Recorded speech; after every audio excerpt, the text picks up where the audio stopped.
Welcome to the 3-0 show, part of the Athletic Baseball Show. It is Thursday, June 1st. Derek Van Riper, Eno Saris, Britt Giroli, all here with you. And now that we have passed the huge milestone on the Major League Baseball calendar, we have passed Memorial Day weekend. It is safe, per Britt Giroli, it is now safe to smash the panic button. If you are unhappy with your team's performance to this point in the season, you can absolutely lose your mind and panic. And it's okay to start retooling teams the way that I wanted to retool teams 3 and 4 weeks ago, because I'm a tinkerer. I'm always trying to make things better. So, Britt, I just want to say thank you. Thank you for guiding us to this point, and thank you for the relief that comes with the calendar flipping to June, because now we can really dig into how to make these teams better.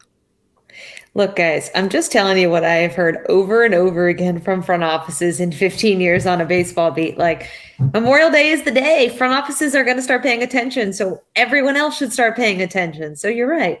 June is a huge month, where July is obviously going to be all the trade talks, but very often lots of that stuff is set up in June. So Derek, of course, wanted to make blockbuster deals in early May. Will we see a blockbuster deal in early June? Maybe not, but we could see some smaller trades. And we certainly are going to see rumors start from now, go all the way up until that trade deadline. Yeah, I think June one trades. of the things that probably keeps teams from selling at this point is business, which is the thing that really brings people to the park most is wins. And by selling, you're most likely going to have fewer wins, which means you have fewer butts in the seats. So you're really you're kind of playing a game where you're like, well, I want this future asset to make my team better in the future, but I also kind of want the money from people coming to the park. And I'm not sure that I want to put the white flag up right away and tell everybody not to come to the park anymore. The Chicago White Sox have stopped trying this year. You know, it's a little bit of a rough deal there. Well, you've also got expanded playoffs this year, though. So I think that makes people hold on and be like, well, what if we win for a couple weeks? Yeah. So I think quantifying a team that can safely wave the white flag on June 1st is really important. For me, if your playoff odds are below 5% today, you're not wrong if you start looking to the future. In fact, there's a benefit to making moves sooner, right? The main benefit, and I've outlined this before, especially if you have pitching to trade, many teams don't, is that your pitching can't get hurt if it's healthy today. It can't get hurt on your roster. The A's have learned this lesson. They've traded away guys right before they're hurt a bunch of times. Right. This happens. Okay, so how many teams are actually below 5% playoff odds today, according to Fangraphs? We have the Tigers at 4.6%, the White Sox at 4.2%, probably the most intriguing team talent-wise as far as one that if they were going to start moving players in the next 4 weeks or 6 weeks, they have a lot of impactful guys. The Tigers are in second place in the Central. 4.6% chance of making the playoffs. I'm just telling you, they literally are 2 games behind the Twins. How confident are you that they will stay that close to first place when we're at the All-Star break? I said this before, and I'll say it again. They're about not the 2023. 2 games behind the Twins. They're 7 games behind the Twins. Oh, you're right. They're 2 games. The Tigers are 2 games behind. The Tigers are 2 games behind. Oh, I thought you were talking about the White Sox. Okay, yeah, the Tigers. No, Yeah, the White Sox are that far back. It's interesting. The White the Sox White Sox should and flag the Tigers. flag. Well, I'll make the that Tigers, case. here's in the just a thing. moment. I don't think they're a good team. There's going to be weeks where they look okay and weeks where they look awful. That's the 2023 Tigers, I think, for you.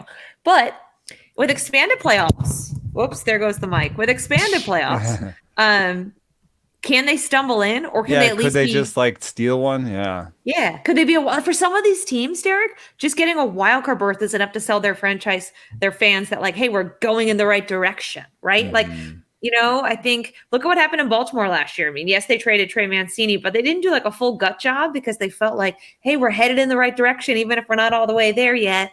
So there's a little value to that. Like Eno was saying, fans want to come because they think, hey, we're still kind of sort of trying. I don't think the Tigers are in that group. I don't think you could just go based off percents. If the Tigers win 5 games in a row, which they've done, I think this season already, they've at least won 4. I think they did win 5 because I was going to crush them in a column and then they won a bunch of games in a row. So I didn't. Never fails. Where would their chances be? 12 to 15% most So likely. then they're no longer in that category. I think there's only like 5 teams that right now should be like, it ain't happening. I almost think Oakland. that the numbers should be 0%. And Zero, there are okay. zeros. There are The A's, 3. Yeah. the Royals. Yeah. I've got A's, Royals, Nationals, and Rockies. I got to the Nationals 4. Nationals also. It's Wait, that how bad. are the Nationals at really? Yeah, they're 0 already. Yeah, you're right. They're really far back. I mean, Okay. it's not they have a better record than some teams with different playoff odds. Yeah. Like they That have was a better projecting. record than the White Sox. Yeah. But they're in a way harder division. Yeah. Correct. Both central divisions create a unique problem, air quotes, or an opportunity, if you want to be an optimist about it, for teams like the Reds and White Sox that have sub 5% playoff odds, but could just do the right combination of things, have a few guys get healthy, have a few players get hot, and suddenly they can close that gap and they can actually win their division. That is actually possible despite the extremely low playoff odds. I think the other problem, I'm with you on you just have to get there because anything can happen in playoff baseball. We talk about that every single year. You have to be good enough to beat those other teams when you get there, though. And I think you can start to pick nits in these lower probability teams and say, How much if the should Tigers, you buy? How much should the Tigers buy? I don't the think they Tigers- buy at all. I think they just getting there is a win. No one expects them to win. they would get obliterated by any other team in the playoffs. Yes. They have it's still, even with the variance of playoff baseball, the odds of that roster making it through multiple series are extremely low, right? So they're Correct. still very Correct. broken. However, you have to remember that baseball doesn't always go by the numbers. Like I covered the Nationals 19-31. They won the World Series. We've talked about that. But what about the 2012 Orioles who had a negative run differential? People said, well, this isn't going to last. They stumble into the wild card. People said, well, they're not going to win this game against Texas on the road. And they did. And if not for Nate McLeod hitting a foul pole, they would have beaten the Yankees in the ALDS that year. So how do you explain that? You can't. It's the occasional chaos that comes. Just get from in, it. baby. Just get in. Get in. They're not going to get there. We don't have to worry about that. The problem for the Tigers anyway, why did Bailey even fit in Hope this they get there podcast? now. They don't really have anyone to trade away anyway. We talked about this a bit on Rates and Eduardo. Barrels. He's hurt.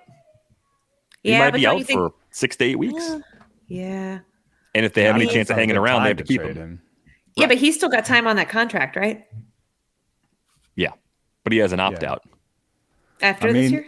Hurt guys have been Yeah. traded, but I think it'll be closer to his return date. So, I mean, nobody wants to trade for him just to pay him to be on the IL. So True. 6 to 8 weeks. So it could be around the trade deadline, though, if it's close. he could be coming back. Like he could throw a bullpen and get traded if that's what they want to do. But I think they are trying to build a little bit. And then otherwise, there's just no like impending free agents like Trey Mancini, where you could be like, hey, we're just trading Trey Mancini because he's not necessarily going to be on the team next year, and we're not going to make it this year. They don't really have an impending free agent like that has value on the market, I don't think. No. Wait, you don't think they're going to trade Miguel Cabrera in his swan song? I mean, if anybody wants him, Amazing. I think he might actually have more value just for like the swan song, come to the park for Miguel Cabrera Day, Yeah. I doubt that he's going to move the needle much. I mean, people have said, what about Joey Votto? And what would the Padres trade for Joey Votto? Would Joey Votto say yes? I think Joey That's the Votto thing. would say yes. Yeah. I don't think the Padres would give the Reds much. But would Joey Votto say yes to a Padres team that doesn't look like it's going that far right now? I always have wondered, and I thought it would be a good story, like asking guys who have no trade clauses, like, yeah, you want to go to a team that wins, but do you also look at like how good those chances are? Yeah, and how do you want to go to a team that just barely doesn't make the playoffs? Yeah. That's like, just a little bit better. Where would they have a need for Joey Votto where you're like, oh, that team's going to the playoffs? I mean, the thing with the Twins? Padres, the thing with the Padres is they just need their current personnel to step Play up better. more than anything. Like, it's just a weird roster overall, right? This collection of stars who has largely underperformed. So yeah, I don't know. Where do you put Joey Votto? I think you do want to fit more offense onto that team. Right now, they are in the bottom third of the big leagues in runs scored and WRC Crazy. plus. And I think you're right. Some of that is just underperforming. Manny being hurt. I think you're right on some of it. But also, I think Trent Grisham is who he is. And I think on a good team, he would be a fourth outfielder. So if there's any way that I can put Tatis in center, I think he has the skills to be a center fielder. You know, he's learning how to play the outfield now. He has the wheels to be a center fielder. I think, yes, you know, you could get more out of his arm and right, I guess, but I think I would get more out of his legs in center and be able to fit more offense in on the corners. However, I went looking. If you are looking among teams that are definitely sellers, do you know what the list of available outfielders looks like? Hit us with it. It's bad. Lane Thomas, I've been Randall hit. Grichuk. Yeah. And then even like Ramon Laureano, I think he's better than who he is, but he's not playing well right now, and he's losing time on an Oakland team. So that's your list. I mean, that might be the whole list of available, easy to get outfielders. Listen, the Padres and Nationals have traded for outfielders before. I can't believe we're talking about the Padres as a team. The that big needs to Lane get Thomas trade. Yeah. I mean, how does Mike Rizzo handle that pressure? You thought Juan Soto was big. Sorry, Lane. You're a great player. Sorry, Lane. You're a nice person.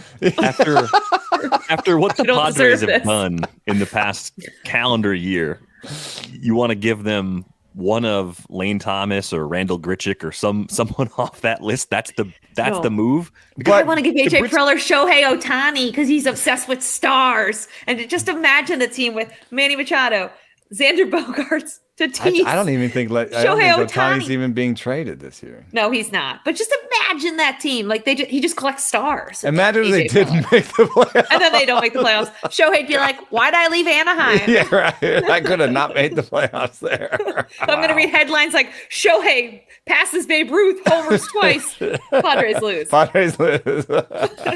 Oh, we don't want to just replay that whole scenario in San Diego. It's already hard enough to watch. Where's the big agree bat? with Dino. Where's a big bat that I could help? I do have a big bat that I think is interesting that could be in play is Eloy Jiménez. Now, this is a big bat. This is one where you have to actually spend because he's under team control for a while. And he's a good player, but not really good defensively. He might be a little bit tough to put on the Padres, because Juan Soto is not great defensively, unless you push, if you push Tatis to center, then there's a spot for Eloy, I guess, in the outfield. Although that is a little bit dicey, so that's a little bit rough. Just in the outfield. I have Eloy not to the Guardians. Crazy. Because the Guardians have prospects. The Guardians need offense. They need offense this year. They need offense next year. They need more power. Eloy makes contact, so he fits the team philosophy, but he's a power hitter. I think Eloy to the Guardians makes a lot of sense. But the White Sox then have to decide, okay, we're sellers, and we're going to be aggressive sellers, and we're going to get out in the front. And then everybody comes to the trough because I'd say I have the Rangers going and getting Joe Kelly or Reynaldo Lopez or Kenyon Middleton or two of the three or all three because I think their bullpen could use a couple of arms. Yeah. Well, listen, the White Sox should be open for business. They should literally have had a sign out front for Memorial Day, like Derek said. Right when Memorial Day happened, they should have been like, start of summer sale. Let us have it. Like, just rebuild and do it the right way. You guys aren't feeling it. Like, you guys don't think, because we have been talking about like the Centrals are easier and like, what if not with the White Sox? I don't see it at all. We talk about them all the time, and they're like, people are enamored with them because of their roster on paper, and they're supposed to be good, and then they're never good. So after how many times do they have to show you their stripes before you're like, yep, I know what that is, right? Negative 55 run differential. It's not good. It's just, at first it was the injuries, and then it was Tony La Russa, and it's like, doesn't matter what happens there. There's just like some bad juju going on. Just clear it out, get it going again. Start, you know what I mean? Like, just start it over fresh. I hate to think that. I mean, I never want to like call for jobs, but like that front office has had forever. a long run. Yeah. Yeah, you do And wonder, right? what do they have to show for it? So the way you have to think about it, if you are in charge of the White Sox, I think you have to say, are we tearing it down, including the core guys that we have well beyond this season? Or are we just taking the players who are going to hit free agency and moving all of those guys? And that would be Lucas Giolito, Yasmani Grandal, Ronaldo Lopez. You could trade those three and say we're keeping the rest of the core. We're going to keep Tim Anderson. We're going to keep Eloy Jimenez. We're going to keep Luis Robert. And we're going to keep Andrew Vaughn. And we're going to have Dylan Cease coming back next year. We're going to have Michael Kopech back next year. And we're going to run it back with that core roster one more time. And then you see how it goes. And if it's still bad after you tinker some more this offseason, then you start moving those guys. Or you could do it now. I don't have a problem with doing it now. I just think you have to choose how big of a rebuild you want to do right now, because what you've seen around the league right now, because of expanded playoffs, because of the lack of pitching, if you are willing to move talent right now, you're in an unusual position. You can actually leverage this for a pretty big payoff in the long run. And one of the recurring problems with the White Sox has been drafting and player development. They do really well with veterans and international free agency, but generally they have not drafted and developed players very well. So they have to reload their farm system, and they might be the team best positioned to do it, most realistically positioned to do it, because they have an assortment of players. They have a guy in Giolito who could be the best pitcher traded at the deadline. If they trade someone like Eloy with multiple years under contract, that's when you're going to get impact players back. That's the thing. So you have to really tap into that second group if you're going to be in a position to really transform the franchise in a meaningful way, because they can't outspend their lack of player development. And Giolito is not even a rental of the Max Scherzer variety, I don't think. Which didn't actually get the Nats that much. And they traded Trey Turner along with Scherzer, who had a full extra year under team control. And look at that. Right. Team. Well, they got Keibert Ruiz. They got a foundational catcher. Is that the same? But deal? they had to throw in Trey Turner. Right. And I think that's the thing. I think what's a more recent rental trade that we can look at? But in any case, I don't think Giolito brings you back an impact prospect. I mean, that's something we can say without looking at particulars. You know that team years of control are the big deal. And so looking at this roster, the guy where I see, oh man, like I don't think they want us. They don't want to trade their center fielder. They're not trading Robert. So if they're not going to trade Robert, then the guy I see, and I don't think they're going to trade Cease. So the name that I see that my eye goes to is Eloy Jimenez, just because as a DH, and with a 4-year contract, it could get you a lot back, and it could not hurt your team as much. And it might make team fit easier in the future because you've got Andrew Vaughn, who's kind of DH first base, right? Like you don't want to get too many DH types on one team. Right. Yeah. The White Sox, though, are in an interesting position because I kind of see both sides of it. On one side, you could do that half rebuild, which are tricky to pull off and are littered with kind of failures, right? Like the Royals, the Nationals, teams that were hesitant to burn after success, and then were really bad, and then were forced to kind of really actually burn it down to the studs. But on the flip side, they're in such a weak division that a half rebuild could pull it off, right? You don't need to win 90 games to win the AL Central most often than not, right? You're looking at maybe winning 80 games. So could they do that because of where they're situated? Yes. Do they probably need the full rebuild? I think so. But again, there's nuance to it because we talked about the front office and their jobs and their job security. Now, if you're Kenny Williams, do you want to say, yeah, we got to burn it all down again? Like, what's his job status? Are you the guy that runs it after that? they guard so closely these contract statuses of front office members now, which is like a little bit of a newer trend. And so we don't know, is this his last year? Does he have an option year? Right. That also impacts what these guys do. And I think they guard it so that we can't say stuff like this. They do. So we can't say, well, Kenny Williams might be gone after this year. Yeah, his contract's up, so he's just going to blow this up and then he's going to be gone. Which is kind of a pet peeve for players I've talked to because their salaries are printed everywhere all the time. I'm looking right now at a page on Fangraphs that has like everybody's salaries. Like on this page, there should be the GM and the POBO should be right above it with who make years. Millions. I think people don't realize how much money these guys make. We should at least know the status of like what's going on because it does impact these organizational decisions. It certainly does.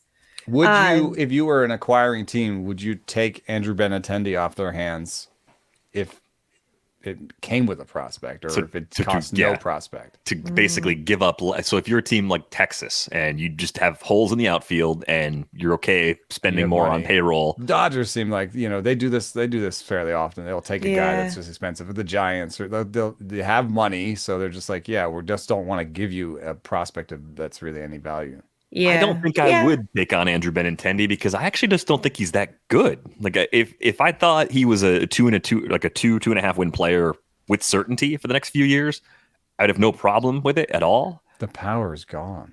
Power is gone. It just hasn't been there really consistently year over year since 2017 to 2019. And even that's a stretch. 2019 was like 13 home runs in the year of the rabbit ball. He's never been a great barreler, 6.1% for his career.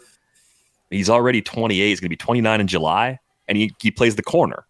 Is he going to get better at this stage? 0 homers in the corner. Yeah, so I don't want Andrew Benintendi, even if I'm getting a prospect to add him to my roster. I don't think it necessarily makes my team better. Well, it's interesting though. It's bad contract moving season. More or less happens closer to the deadline though, as people get desperate for ways to make things work. Right. You see it, I think, a little less now, where teams are just trying to maybe do plug smaller holes because prices change and the market changes. And teams were like, I can't take on that deal. I don't want to take him on. Or all of a sudden, like, if we don't get this prospect, So I think timing matters a lot. The best place to go shopping for a reliever, though. I definitely like the relievers on this team. I'd take Lopez, Middleton, Joe Kelly. The one thing that's been a little bit of a bummer, and it's really fun to see Liam Hendricks, beat cancer and come back, but the stuff isn't quite there like it used to be. Right. And they even said like they were hoping to call him up and see more velo in the major leagues, and they're not seeing that. So I'm wondering how that's going to go forward. I don't think he's going to move at the deadline, but we'll see. Yeah. Great story that is, though. Just a terrific feel-good story for baseball. On that kind of like same note, though, I don't know how many people know what's going on with David Hess. Was with the Orioles and the Rays organization. Baltimore, Orioles. Yeah. People want to help. I think John Means and his wife Carolyn have set up like a GoFundMe. They discovered cancer that was lurking behind another kind of cancer. Oh man! So he had surgery today for that. It's awful, right? Like he already beat what he thought was cancer once, and now he has a more rare form that they were not able to see. So even if you can't help, certainly keep him in your thoughts. I think more people kind of need to know about what's going on with him as we sit here and talk about much lighter things. It's really unfortunate. One of the nicest guys that I've ever covered. Which is just really a shame. Yeah, all the best to him in that recovery effort. That is awful. The interesting thing you brought up, was the possibility of the Guardians solving more of a long-term problem, right? The way they've been built going back to last season, it was a low strikeout rate with an inability to do damage. It's continued for this year. Guardians fans don't understand like why they can't figure that aspect of the roster out. They do so many other things well. We talk about that all the time. How much can they retool that roster in season and still give themselves a chance in this division? Because I think when you look at a team like Cleveland, we made the argument on this show about a year ago that they could have been a sleeper team to go get Juan Soto. They had the young talent in their organization, both in terms of impact, potential, and volume to actually get that deal done. Of course, it was the Padres that made the blockbuster deal instead. They still have a lot of those prospects. They have major league ready guys. Gavin Williams is another big league ready pitcher who they could bring up if they want to trade Shane Bieber. Bieber could be among the veteran players on the move here in the next couple of months. They've got a everyday big league shortstop in Brian Rocchio, who might be a little bit lighter hitting than a lot of players at the position, but he can play the position well enough to start for other teams. They've got Bo Naylor, who they don't seem to love defensively, but is an impact offensive player. And, of course, they've already brought up Tanner Bybee and Logan Allen. So they've got a lot of young guys on this roster. Can they trade their way out of their problems mid-season? Do you see any good fits for them other than Eloy? I mean, I could see them doing the sort of selling buying thing, where they acquire somebody that has multiple years of team control and helps them this year and next year without really, tearing down the team. But if they do decide to become anything of a seller, wouldn't there be maybe possibly a link between them and the Dodgers? It's an interesting thing where the Guardians seem to really mint shortstops, And if they're just making shortstops and starters over there, then just be like, hey, can we send you? I mean, is either it's Rocchio or Ahmed Rosario, and pair him with Shane Bieber and give you help at two of the positions that you need help at. And you give us, I don't know, it has to be a young bat. I don't know. I don't know that would be enough for Vargas. How many years does Bieber have in his contract? He's got one more year after this season. And Ahmed Rosario is a free agent after this season. So it makes sense that the Guardians would move him, even if they weren't giving up on this season, because they can backfill internally to replace him. Yeah, I don't think it's enough for Vargas, because especially with the way that they treated Lux in the past. But if they are out on Bo Naylor being a catcher, like, would it be enough for Diego Cartaya? Yeah, Diego Cartaya, maybe Michael Bush as a guy that hits for a ton of power and if it's Bush, doesn't then fit your model, but actually could be something that makes your lineup better. If it's Bush, then it's part of a package, I feel like.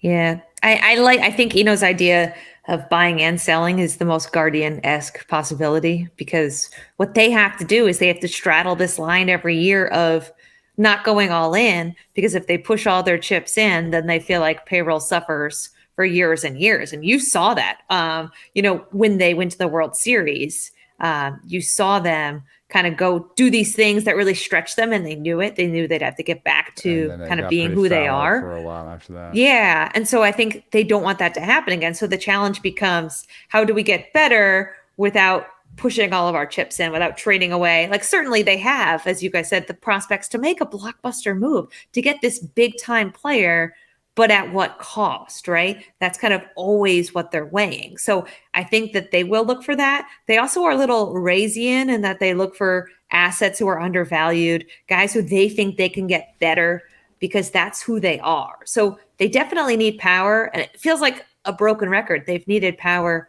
because power is expensive to buy. And they haven't figured out how to develop hitting the way they have figured out how to develop pitching.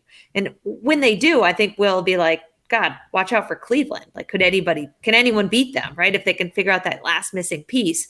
But I do think you're going to look for smaller moves for them. Maybe I see them involved in like a three-way trade almost, right? Like hey, we need this guy, but we'll get rid of that guy and we'll go to this team, like those, the Brewers jumping in on that, on the Sean Murphy deal. Yeah, something like that, where you're like, oh, okay, I see how that makes sense. They saved salary here and they got this player here without giving up this. Like, I kind of see that chess for them at the deadline because of where they are in the standings, of where they are as an organization. I don't see them going out and entering the Ohtani sweepstakes, which, by the way, can we just say is not going to happen? It's probably not going to happen. Though last year we said Juan Soto wasn't going to happen, and then Juan Soto happened. So anything can happen. I feel like I'm talking in one big circle. Well, but Juan Soto was on a team that had won it all, whereas the Angels seem sort of desperate. They'll cling to whatever playoff odds are still on the board, I feel like, till the last second. God, wouldn't it be great to see Ohtani in the playoffs this year? Yep. It would be amazing.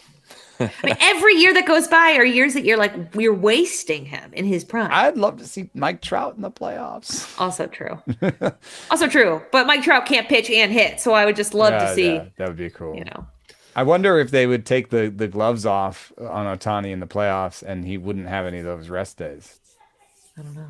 Or if you just go 4 innings because they want to play him in the field the next day and stuff like that. That'd be interesting to see where that goes. But I think we're sometimes we're trying to read between the lines and get an understanding of how a front office works, so that's why we're saying the Guardians might act that way. But I think it's also interesting to look at a team like the Orioles, where we know that the Braves buy, right? The Braves buy. They will buy at the trade deadline. They have a poor left field situation by projections. if they find somebody, that doesn't cost a ton. It's not always, sometimes it's a rental too. Like the Braves will just buy for this postseason. But what are the Orioles like? Like we're kind of like waiting. Yeah. Like they have a very obvious place where they could improve themselves, which I would say is pretty obviously their starting rotation.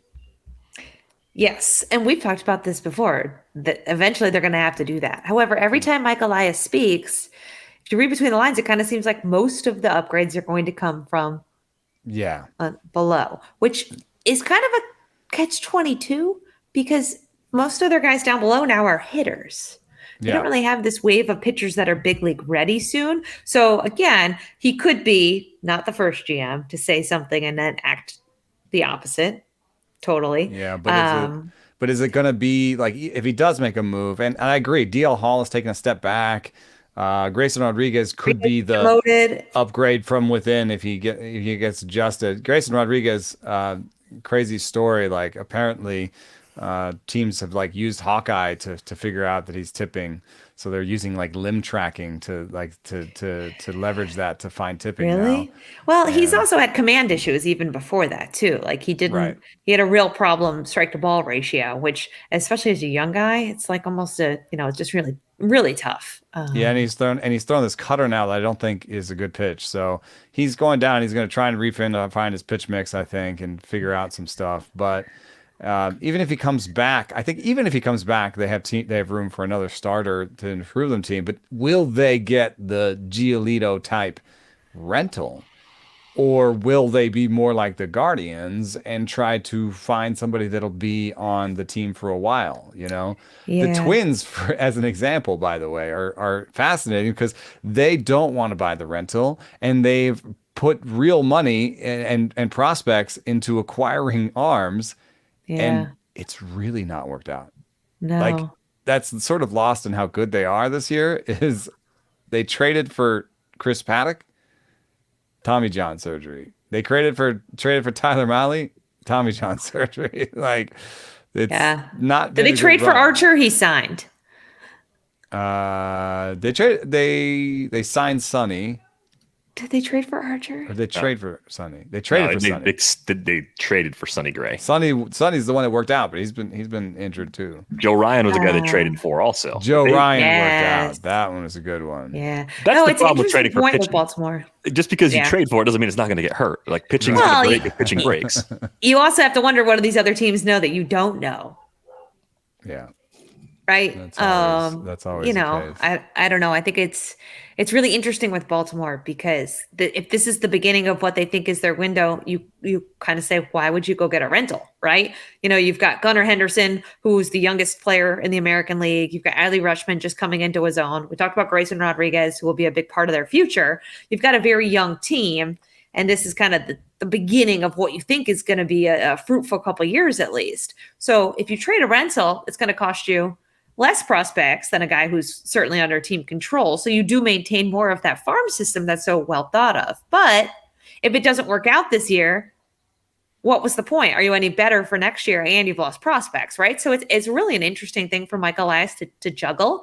And I'm curious, guys, because last year there wasn't a whole lot of pressure on them. It was like, will they trade Mancini? Will they not? He wasn't going to bring back an impact guy.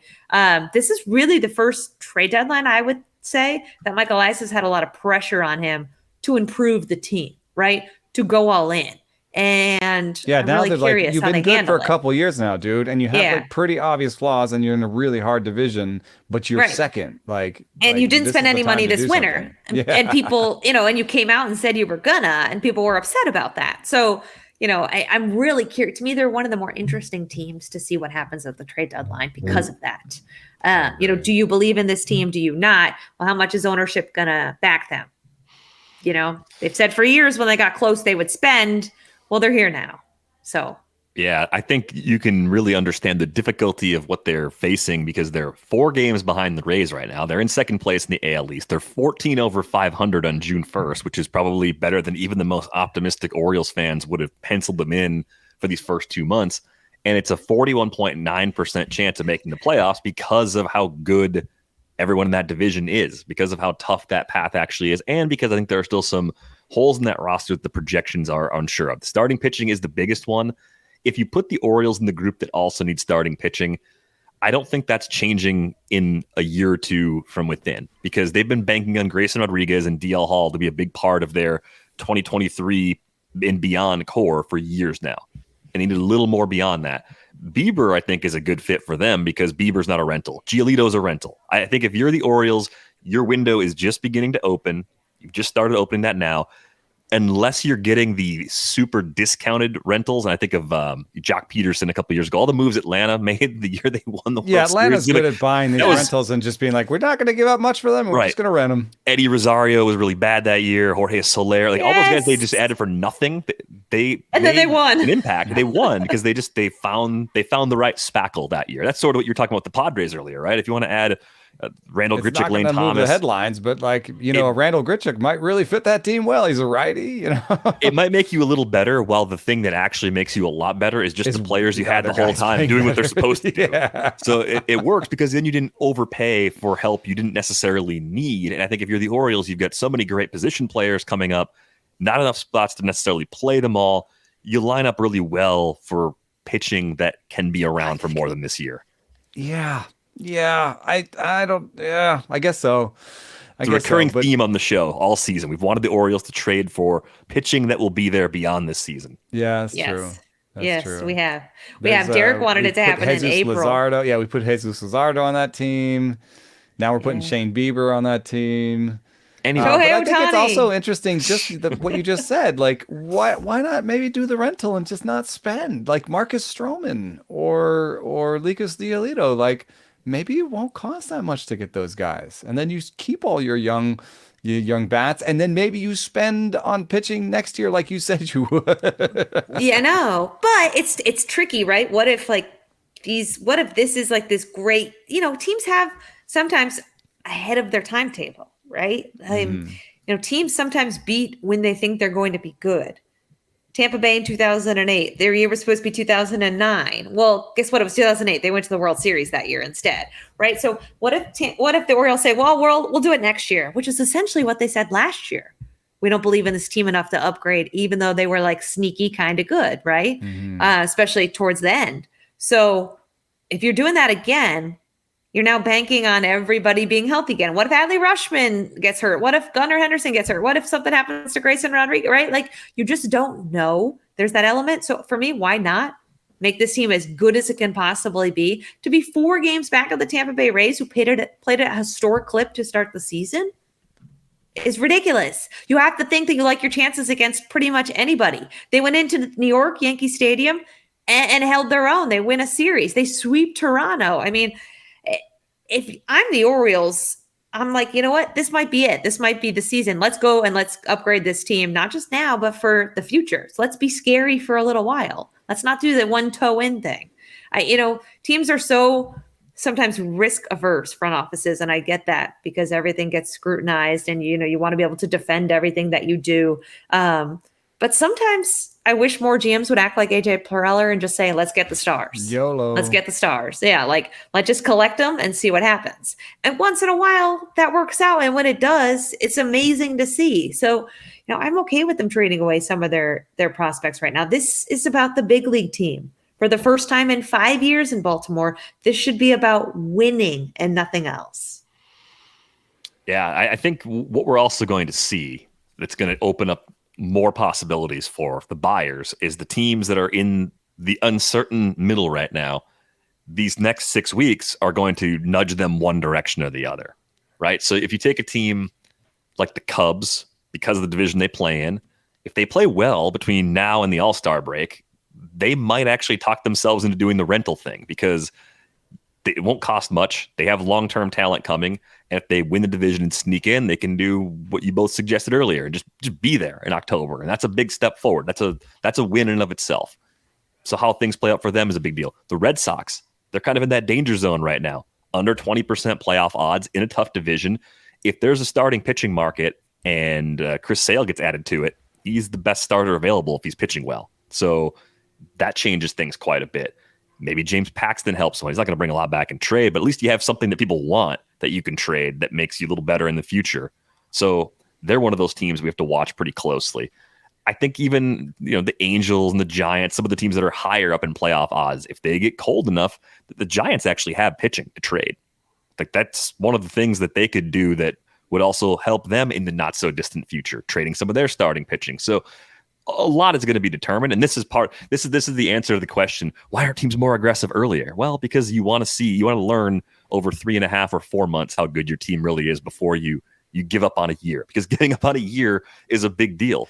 Giving up on a year means people in your organization will lose jobs more likely than not. So that's a pretty big cost in the grand scheme of things. Convincing ownership to keep your front office intact for, if you're giving up on, if you do big trades and giving up, that means, going to Jerry Reinsdorf and being like, yep, we need another 5 years. Mm-hmm. I think the other teams I was looking at that are contenders that have flaws. I mean, the Yankees, we've talked about this for 3 years now. They're always under the microscope. Left field, third base, both seem like spots that need to be upgraded unless you're going to buy healthy Josh Donaldson fixing the third base problem. Left field is not that difficult of a spot to address ordinarily. That being said, it's more of a problem right now because of the lack of obvious outfield fits, like Eno talked about. But I think that's what we're going to see too. We're going to see some teams that dig a little deeper and potentially make bigger moves than we can just pick off by looking at some of the worst teams' rosters. It's easy to find those fits. The harder trades to figure out are the ones like the Brandon Marsh, Logan O'Hoppe trade that happened last year. I couldn't have predicted that. We're doing the live stream of the trade deadline. It was like, whoa, that's an amazing trade. And we kind of thought about it. We're like, kind of like that for both teams. That should work out really well. Or Jordan Montgomery for Harrison Bader. Didn't see that one coming at all, right? Yeah. So I think those types of moves are going to be very impactful. And they're much harder to see coming because you think that both players involved in trades like that are so important to the team for the current season that they wouldn't possibly give them up given future needs. Yeah, I can't look it through, the depth charts or the projections and be like, oh yes, this to there. Especially since there's so much of the need is pitching.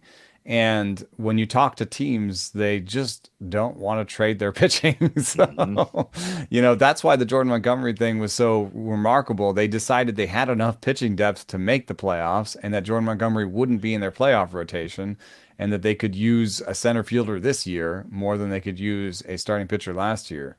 I don't see a team that's like that this year. I don't see a team that's like, yeah, we got this extra starter lying around. Nope. It's just the one we talk about occasionally. The Marlins, they always have the extra starters laying around. That's about it. You guys, can we talk about Kirk Herbstreit calling C. Trent, who's been the beat writer for the Reds for 10 years, a troll looking for attention? That just happened? That's amazing. Did that just happen in the last little while? Yes. What is going on? I'm sorry. Twitter? I don't like reality TV, but I've been following this saga unfold. Like it's been incredible. They wrote those who don't know, yes, fill everyone in. They wrote a piece that was just trying to figure out how Elly De La Cruz is going to fit on the Reds. Given that Jonathan India is one of their best veterans. And in the meantime, they've also added Spencer Steer, who looks like it could be a third baseman. Matt McClain is a shortstop. They're starting to have a glut of good hitting infielders. And Elly De La Cruz is the prospect in baseball right now, the very best prospect in baseball right now. And so has to be a discussion of what the best fit is, where you put Elly De La Cruz. And how that fits in. And of course, Jonathan India has to be a part of that discussion, especially since his defense is not amazing. This is, he's getting closer to being more expensive. And so Kirk did not enjoy the discussion of where Jonathan India should go and if they should discuss trade possibilities and if he should move off his position. Let's just say that. That's about the nicest way to put it. Kirk did not enjoy that even the discussion was even being had, and he made his voice heard.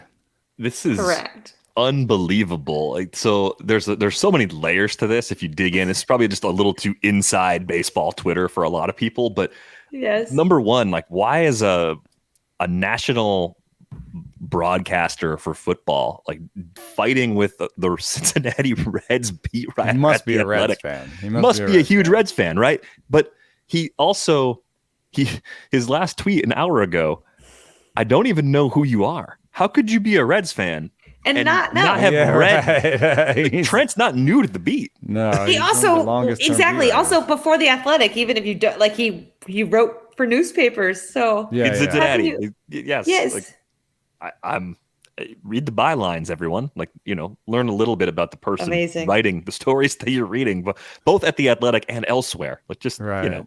pay attention to bylines, I guess is the takeaway. Most unexpected feud of 2023, though, to be sure. And I'm sure this will have a even weirder ending than the beginning and middle have been so far. So I'll get my popcorn ready and see how that plays out over the course of the rest of the day. Any other big trade ideas kind of bouncing around for either of you as we kind of think about what the next couple of months might bring? I was trying to talk myself into moves that the Dodgers could make. I think pitching for the Dodgers actually makes sense. They've done it before with the Scherzer Turner deal that came up a little earlier in the show. They did it a few years before that with Yu Darvish too. And I think because of the combination of injuries they've experienced, the underperformance of Noah Syndergaard, the stars all sort of align for them to maybe address that need again if the right pitcher is available. But in a very pitching thin market, even though the Dodgers have prospects they can deal because they can just keep developing more, I'm not certain they'll do it, even though it actually makes sense as a need. Yeah, I mean, did you guys see the quote from Syndergaard that he would give up his hypothetical firstborn to be back to his old self? Yeah, that's Wow, weird. That's sad. Weird. Just that's a lot to unpack as well. I think a little growth and maturity might actually change his mind on that one. But the thing with Noah Syndergaard is I thought it was a good move at the time, right? The Dodgers' way was to have Tyler Anderson last year on a 1-year deal, make some tweaks, have that work. I thought Noah Syndergaard was a much better rebuild starter kit than Tyler Anderson ever was, and this was a good idea. In fact, I'll admit it, I thought Noah Syndergaard was a good signing last year for the Angels. I think the thing that they did kind of weird, it was only a 1-year deal, and they had to give up a compensatory draft pick because he had a qualifying offer. So that was the part that I was unsure. I was like, well, get a second year if you're going to give up that draft pick. That's neither here nor there. A second year of Noah Syndergaard wouldn't have helped them. So I was just totally wrong about him. Are we at the Thor to the bullpen plan at this point? You have to try something else at this point because we're now 35 starts into this, going back to last season, where he has just been a shell of the pitcher that he used to be, which is sad and obviously very frustrating for him. Yeah, I don't know what you do here. I mean, I was also on board with the Angels signing. I also thought that the Dodgers, of all people, would be able to like reclaim some of that magic just because they're so good at helping guys get to the next level. I mean, we've talked about their player development before and what they're able to do for young players. And they seem to be one of those organizations where guys go and get better. And they have tweaked his pitch mix. Like he's throwing a different slider this year and he's throwing his fastball less than ever. And his four seam, which is one of the worst in the big leagues, he's almost not throwing at all. And it's not enough. Yeah. You just wonder, is that it? I mean, I don't know. I never want to say like a guy's all done with his career, but I don't know what you do next. Going to the bullpen a lot of times in season doesn't give you the full boost, Yeah. Like he could just be 93 out of the bullpen, then he's just the long guy. But, maybe going to the bullpen, over the off season could get him back up to 96, 97 and help him. So, I would say there's another chapter. I'm just not sure what that chapter looks like this year. Yeah. I think the other part of it with the Dodgers too will be whether or not they want to be as aggressive with someone like Emmett Sheehan as the Braves have been with AJ Smith-Shawver. Like Emmett Sheehan's been a great story in the minor leagues, just cruising up prospect lists.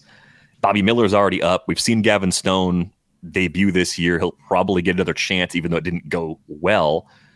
The problems they have are the injuries that are already on the ledger. Walker Buehler working back from Tommy John, probably not coming back until the end of the year if he comes back at all. It says September 1st he's aiming for, but yeah, that sounds like almost maybe a reliever. Or like Dustin May, maybe you get Dustin May back this year. That's a possibility, but it's hard to rely on that. Ryan Pepio had a setback coming back from the oblique injury, so you have that problem. Urias is hurt right now. That injury is not as serious as the these others. like young guys that look pretty good. Like, Michael Grove's velo is up and his minor league stuff numbers look great. So, and Bobby Miller is throwing hundreds out there. So like maybe, and I'm looking right now at a list of impending free agents, and they have bought from this list before, where they bought, Max Scherzer in the past. They've bought guys where, they just get the rest of the season out of them.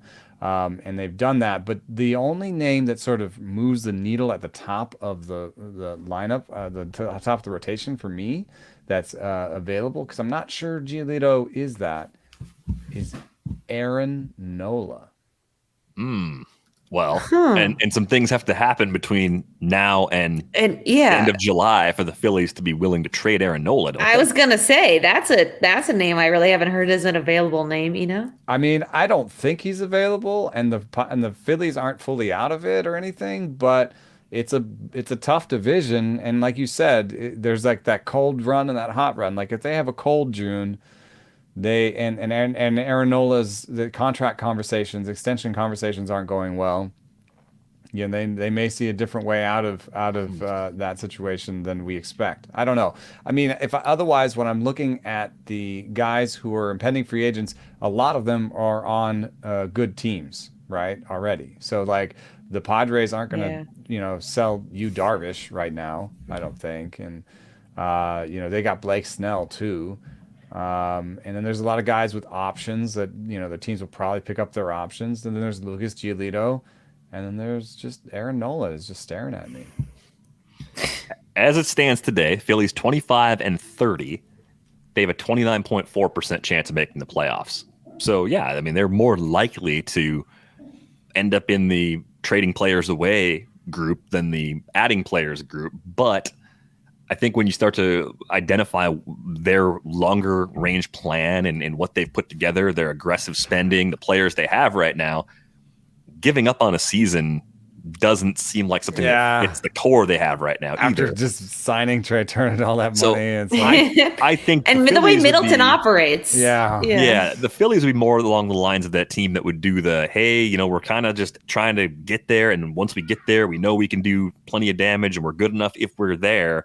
So let's just patch over the holes with those inexpensive rentals, the glue guys. And so just do the Dodgers spend enough. on Marcus Stroman or Lucas Giolito?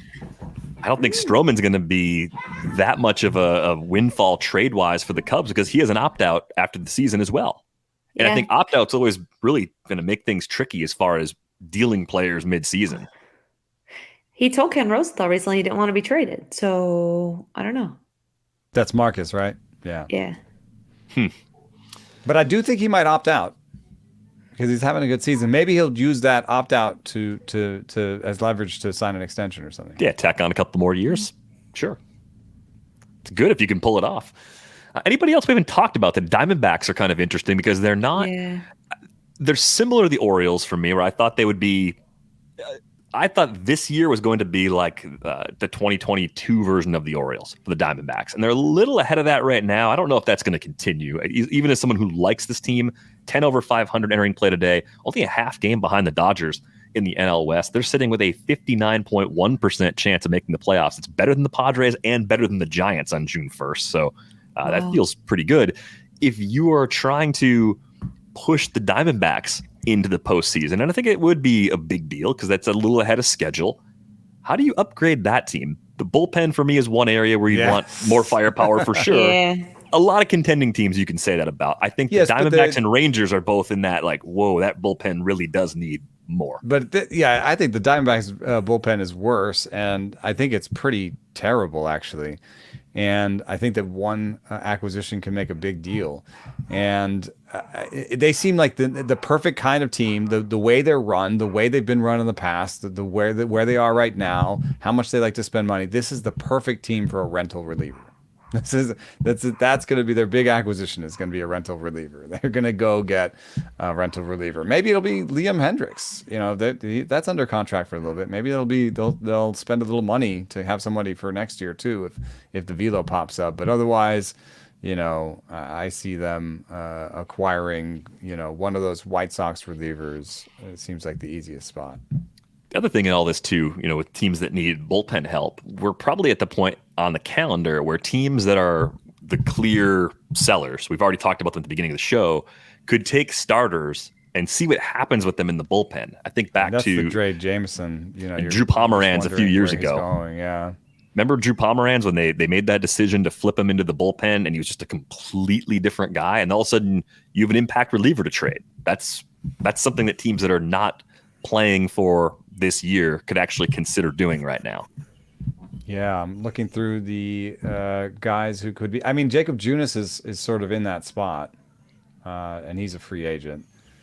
If he was just a one-inning guy, would he be even better? I don't know. I don't know if he has the velo in shorter stints to make that sort of leap, or if he has.